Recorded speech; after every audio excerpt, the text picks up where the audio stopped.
Welcome to another episode of the Bourbon Experience, and we're doing a little extra here. We're missing Nathan, but where do we put him?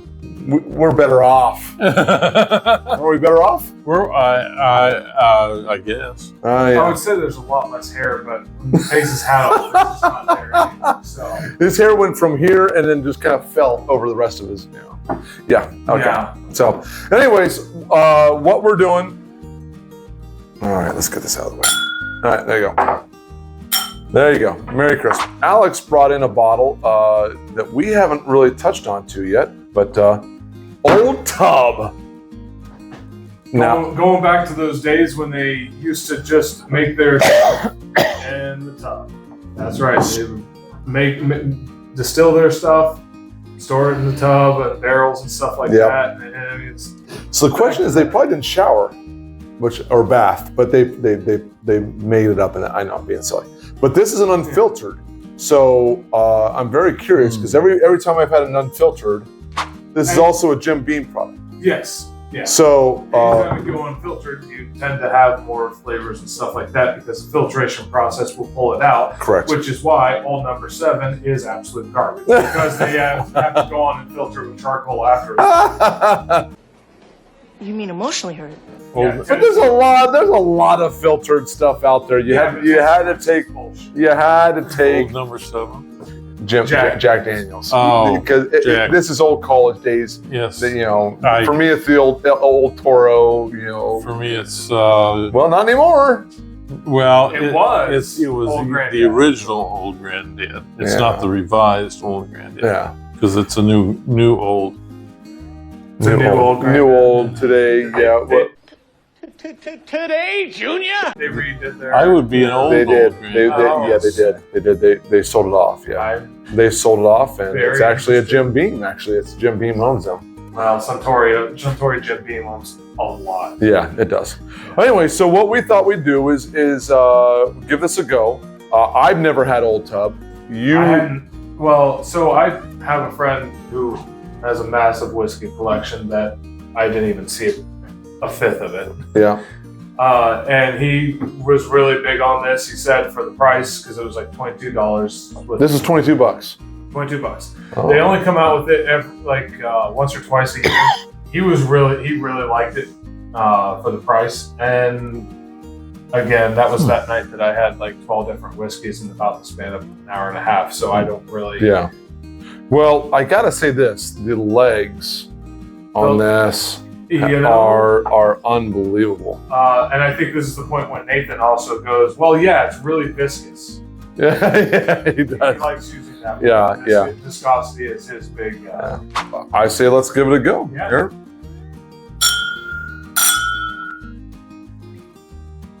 So that's got a lot of different. I mean, Boy, there's a lot of stuff in that. yeah, it kind of it doesn't hit hard.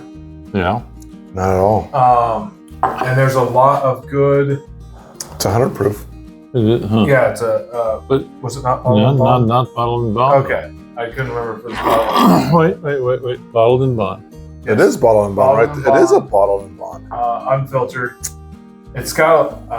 It is right down the middle of that. Hey, this is bourbon, and it's got that brown sugar, that oaky finish. It does. Uh, It's not bad. for $22, I think my friend Bob knows what he's talking about. So, But it's got.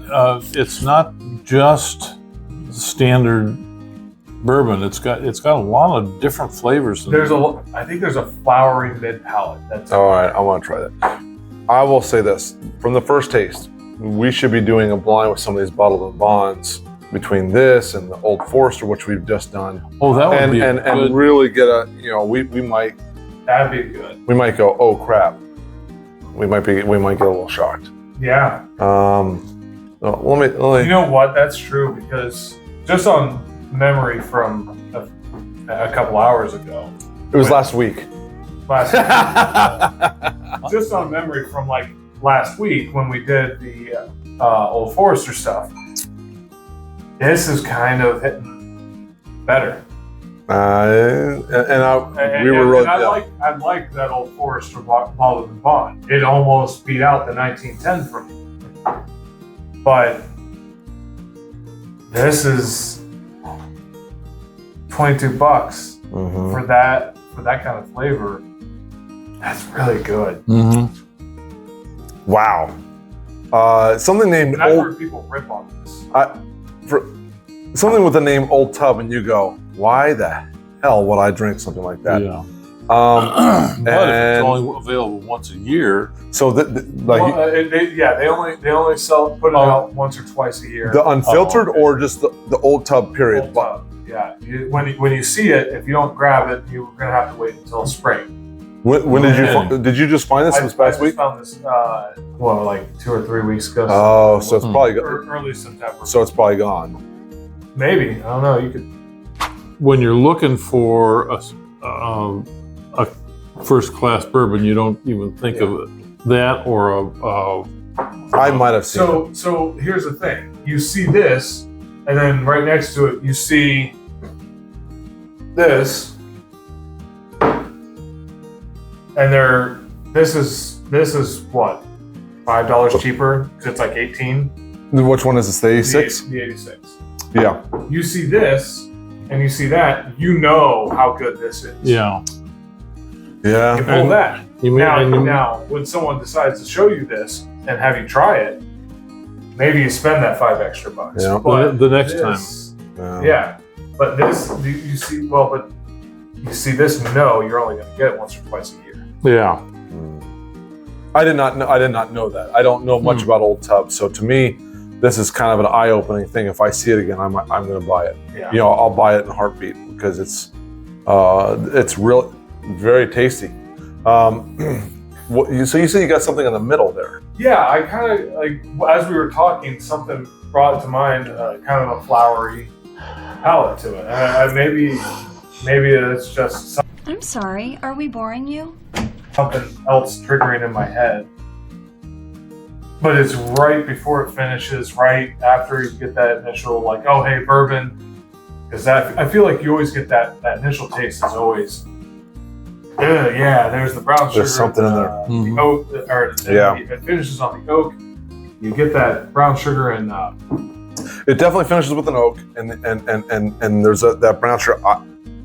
caramel. That's what I'm trying to think. Words. Hey, brown sugar and caramel. There's something in the middle I don't know where to pick up on. And I don't know if the floral flavor is the right way to place it. But what I will say is every time I've had something that is unfiltered, I get a whole new experience. Every time I have something that is unfiltered, I get a lot more flavor, a lot more something from it. Yeah. And the other one that I have is unfiltered is this there, right there. That's unfiltered. That Russell's Barrel Reserve. So that's non-chilled filtered. Well, I guess at the end of the day, any sort of the lack of filtering Tends for me to prove more flavor. tends to bring more flavor. Yes. From my standpoint. I would agree with that. And I understand why they do that, but It reduces the flavor. it does reduce some of the flavor. And this is, you say you bought it for how much again? $22. So I'm $22.23. going to run to the store tomorrow. I'm going to try to find it for $22 because that's a home run. So, you liked it? I liked it. I thought it was good. I like the idea of doing a comparison tasting of all of the bottled and bonds that we have. Okay, cool. Well, hey, listen. Thanks again for tuning in. For all bourbon then. It feels weird. I know, but I'm glad you're doing it here. But we don't have names. See, I can't do it, and can't do it as well. He can do it because he's close to the. My beard length is beard length. Oh, it's a beard length. It's beard length, Oh. and What the hell are you guys talking about? Mac. Anyways, thanks again for joining us. We appreciate it. For all bourbon then. For all bourbon. Thanks a lot. We'll catch you later.